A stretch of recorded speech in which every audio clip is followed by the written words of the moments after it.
बिस्मिल्लाहिर्रहमानिर्रहीम। आज एक नए लेक्चर के साथ मैं आपको खुशामदीद कहता हूँ। और आज हम पढ़ेंगे, जो हम इक्वेशंस की डिफरेंट टाइप्स पढ़ रहे थे, उसमें जो सबसे लास्ट टाइप है, टाइप नंबर 5, उसको हम डिस्कस करेंगे कि किस तरह की इक्वेशन होगी टाइप नंबर 5, और हम उसको सॉल्व करके उसको क्वाड्रेटिक इक्वेशन बना के आगे हम उसको फर्दर उसके रूट फाइंड कर सकते हैं।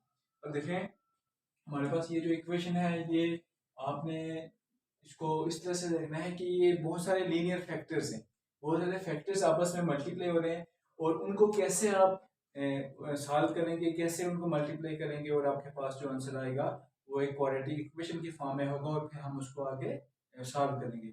अब देखें, आपने इसकी पहचान ऐसे करनी है कि आपके पास क्या होगा, लीनियर फैक्टर्स होंगे बहुत सारे, जैसे x+3, x+1, x+2, x+4। ये लीनियर फैक्टर हैं और वो मल्टीप्लाई हो रहे हैं, वो 4 हैं, मोस्टली 4 ही होते हैं, वो 6, 8 भी हो सकते हैं। और आप किस तरह से उनको सॉल्व करेंगे और क्वाड्रेटिक बना के आगे रूट फाइंड करेंगे। अब देखें, सबसे पहले बात आपने ये देखनी है कि जो फैक्टर आपके लिखे गए हैं वो स्टैंडर्ड फॉर्म में होने चाहिए। What is standard form? कि जैसे वो लीनियर फैक्टर लिखे गए हैं, क्या ऐसे ही लिखे जाने थे, या वो उनकी जगह, उनकी जो प्लेस है, उनको आप रीअरेंज करके आगे पीछे करके उनको उनकी पोजीशन पे सेम तरह से लिखेंगे। कैसे पता चलेगा कि जो आपके फैक्टर हैं, लीनियर फैक्टर, वो ठीक जगह पे लिखे गए हैं या नहीं लिखे गए हैं? उसके लिए आपने एक चीज देखनी है। अब देखिए, जो आपका फर्स्ट और सेकंड फैक्टर है, आपने इसका और इसका कांस्टेंट देखना है। पहले का कांस्टेंट देखना है और दूसरे का कांस्टेंट देखना है। वो क्या है? इसका कांस्टेंट 3 है, इसका कांस्टेंट 1 है। आपने इन दोनों को प्लस करना है, आपने देख लेना है कि आंसर क्या है। प्लस मीन के जो इनके बीच में साइन है ना, उसके मुताबिक प्लस और माइनस। तो किसी एक के साथ माइनस, किसी एक के साथ प्लस होगा तो फिर वो माइनस हो जाएंगे, दोनों के साथ माइनस होगा तो वो प्लस हो जाएंगे, साइन माइनस का आएगा। और अगर प्लस है तो फिर प्लस ही होंगे। फर्स्ट और सेकंड फैक्टर के कांस्टेंट को प्लस किया, देखा क्या आंसर आया। थर्ड और फोर्थ जो फैक्टर है, इसका जो कांस्टेंट है और इसका जो कांस्टेंट है, 2+4, इनको प्लस करने से आंसर क्या आया। इन दोनों के कांस्टेंट का आंसर और इन दोनों के कांस्टेंट को सम करने के बाद जो आंसर आना चाहिए वो बिल्कुल एक जैसा आना चाहिए। अब यहाँ देखें, यहाँ इन दोनों को प्लस करने से 4 आता है, इन दोनों के कांस्टेंट को प्लस करने से 6 आता है। इट मींस कि ये स्टैंडर्ड फॉर्म में जो फैक्टर हैं, लीनियर फैक्टर, वो नहीं लिखे गए हैं। आंसर सेम आएगा, देन हम समझेंगे कि वो स्टैंडर्ड फॉर्म में लिखे गए हैं, इनकी जगह बिल्कुल ठीक है। देखें, इससे अगर हमने देखा कि ये इस तरह से नहीं लिखे गए थे, तो हम इन फैक्टर को रीअरेंज करेंगे, इनकी जगह आपस में इंटरचेंज करेंगे वो इस तरह से, ताकि पहले और दूसरे का जो कांस्टेंट है, पहले फैक्टर का और दूसरे फैक्टर का जो कांस्टेंट को प्लस या माइनस करने से, और तीसरे चौथे का के फैक्टर को प्लस करने से आपका आंसर एक जैसा आना चाहिए। तो अभी हमने देखा एक जैसा नहीं था, हमने इनकी आपस में जगह चेंज की। वो आप देख लें खुद से कि कैसे हम इधर उधर करेंगे, इसकी जगह चेंज करेंगे, तो हमारे पास जो इन दोनों के कांस्टेंट्स हैं उनका सेम आंसर आएगा। अब देखिए, अगर इसको हम लिखते हैं x+3, और फिर हम लिखते हैं x+2, फिर हम लिखते हैं x+1, फिर हम लिखते हैं x+4। देखिए, पहले और दूसरे फैक्टर, इसका कांस्टेंट 3 है, इसका कांस्टेंट 2 है, दोनों को प्लस करने से 5 आंसर आएगा। इसका कांस्टेंट 1 है, इसका कांस्टेंट 4 है, तो 1 और 4 करने से भी 5 आएगा। सो फर्स्ट सेकंड फैक्टर के कांस्टेंट को प्लस करने से और थर्ड फोर्थ के फैक्टर के कांस्टेंट को प्लस करने से हमें आंसर एक जैसा आ रहा है। इट मींस कि अब आपके पास क्या है, जो नंबर है वो स्टैंडर्ड फॉर्म में लिखे गए हैं। अब आपने उसको स्टैंडर्ड फॉर्म में लिख दिया है।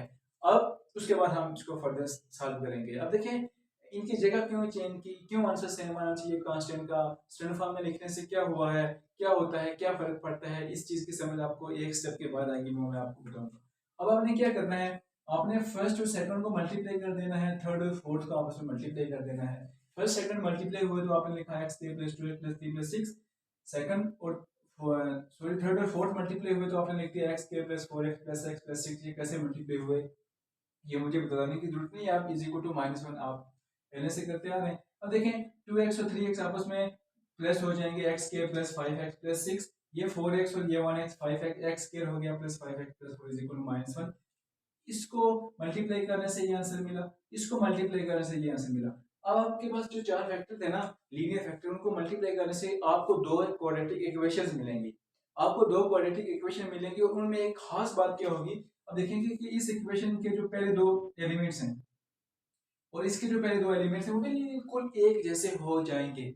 एक जैसे हो जाएंगे तो इसका ये मतलब हुआ कि आप इसको सॉल्व करने जा रहे हैं, आपके लिए काम आसान हो जाएगा। जब एक जैसे हो जाएंगे ना दो फैक्टर बिल्कुल दोनों इक्वेशन में, तो आप उसकी जगह पे कोई और वेरिएबल रख के तो अपना काम कर सकेंगे। अगर ये डिफरेंट होंगे फिर आप इनको अलग अलग से जब लेंगे तो फिर आपके लिए सॉल्व करने में थोड़ी सी ज़्यादा मुश्किल होगी, बहुत ज़्यादा लेंथी हो जाएगा। इसलिए अब हमने इनकी जगह क्यों चेंज की थी, हमने फैक्टर को रीअरेंज करके क्यों लिखा था और उनके कांस्टेंट को प्लस करके मैंने क्यों कहा था कि वो स्टैंडर्ड फॉर्म में बनाएंगे, उनकी जगह चेंज करेंगे इस तरह से कांस्टेंट के आंसर सेम आए। वो इसलिए कहा था, वो इसलिए होता है कि जब आपके पास इस तरह के स्टैंडर्ड फॉर्म बनेगी तो आपके पास पहले दो जो टर्म्स है ना किसी भी दो इक्वेशन में वो एक जैसी हो जाएंगी। अगर ऐसा नहीं होगा तो वो एक जैसी नहीं होंगी। जब एक जैसे नहीं होगी तो फिर उनको सॉल्व करना के लिए आपके लिए बहुत लेंथी प्रोसेस होगा, फिर आप उसको सॉल्व नहीं कर सकेंगे। इसलिए ये देखें दोनों इक्वेशन में एक्स के प्लस फाइव है, इसमें भी है और इसमें भी है। आप इसकी जगह पे पुट एक्स के plus five x is equal to y, कोई भी एक्स के अलावा आप इसमें वेरिएबल लिख लें जिस तरह से इससे पहले आप लिखते आ रहे हैं, टी लिखें या जेड लिखें या वाई लिखें। अब जहां जहां एक्स के प्लस फाइव एक्स होगा वहां वहां वाई लिखेंगे और इसको आप भूलेंगे नहीं, वापस आप इस इक्वेशन पे वापस आएंगे लास्ट पे। अब देखें इसकी जगह पे आपने y लिख दिया प्लस सिक्स हो गया, इसकी जगह पे y लिख दिया प्लस फोर, अपनी जगह पे is equal to minus one. अब क्या हुआ, आपके पास बहुत सिंपल इक्वेशन बन गई, दोबारा से उस तरह के दो फैक्टर बन गए। दोबारा से अब हम इन दोनों को मल्टीप्लाई करेंगे, इन दोनों को मल्टीप्लाई किया एक्स वाई को y के साथ, y को फोर के साथ, सिक्स को y के साथ, सिक्स को फोर के साथ। अब आपके पास ये इक्वेशन बन गई, इनको मल्टीप्लाई करने से ये इक्वेशन बन गई और इस माइनस वन को इधर लेके आ गए, ये प्लस वन हो गया इज इक्वल टू जीरो। तो ये आपके पास इक्वेशन बन गई कहां से, y square plus ten y plus 25 is equal to zero, standard quadratic equation जिसको आप बनाना चाह रहे थे। जो इक्वेशन आपको चाहिए थी वो यहाँ पे आपको मिली, स्टैंडर्ड क्वाड्रेटिक इक्वेशन। अब यहाँ से आप आगे सॉल्व कर सकते हैं इस पे फार्मूला लगा के या इसको फैक्टराइज करके। तो यहाँ से हम इसको फैक्टराइज करेंगे या फार्मूला लगाएंगे। आप फैक्टराइज करना आपको आता है, फार्मूला लगाना भी आपको आता है, कंप्लीटिंग स्क्वायर भी आपको आता है। यहाँ आपकी मर्जी है कि इस इक्वेशन पे कौन सा मेथड यूज करें, कोई भी तीनों में से यूज कर सकते हैं। मैंने आपके सामने फैक्टराइज किया है, ठीक है। अब फैक्टराइज करना आपको आता है, मैं जल्दी से बता देता हूँ। आपने इसको तोड़ के लिखा है five x plus five, sorry five y plus five y, और फिर कॉमन लिया है फर्स्ट सेकंड में से, थर्ड फोर्थ में से, और आपके पास लास्ट पे y की दो वैल्यूज आ गई हैं। ये मैंने ये फैक्टराइज करना पहले से आप पढ़ के आ चुके हैं, इसलिए ये मैं आपको नहीं बता रहा हूँ कैसे फैक्टराइज हुआ है। y is equal to minus five, y is equal to minus five. देखिए इसमें दोनों की वैल्यूज बिल्कुल सेम आ गई है। किसी जगह पे सेम आएगी, किसी जगह पे हो सकते हैं सेम ना आएगी, जरूरी नहीं है कि सेम ही आएगी। इस जगह पे ऐसा हुआ कि ये सेम आ गई है। अब y की जो दो वैल्यूज आई है ना उनका क्या करना है वो आपको पता है। वो जब आप कोई चीज खुद से लेट पुट करते हैं ना, आप वापस उसमें जाते हैं और वो आपने खुद से लेके आए थे, क्योंकि आपकी इक्वेशन x में थी, x square plus five x की जगह पे आपने y लिखा था। y की जो दो वैल्यूज आई है ना वो बारी बारी आप इसमें पुट करेंगे, x square plus five x is equal to minus five, तो दूसरा भी माइनस फाइव ही होगा। तो क्यों, क्योंकि इसमें वैल्यूज एक जैसी हैं, इस वजह से। अब देखें एक्स के प्लस फाइव एक्स, ये माइनस फाइव इधर आके plus five is equal to zero. फिर दोबारा से ये क्वाड्रेटिक इक्वेशन बनी। अब यहाँ से हमें एक्स चाहिए और क्वाड्रेटिक इक्वेशन से एक्स फाइंड करना होगा, तो हम बहुत दफा कर चुके हैं। हम इसको फैक्टराइज करेंगे या फार्मूला लगाएंगे तो हमारा काम हो जाएगा।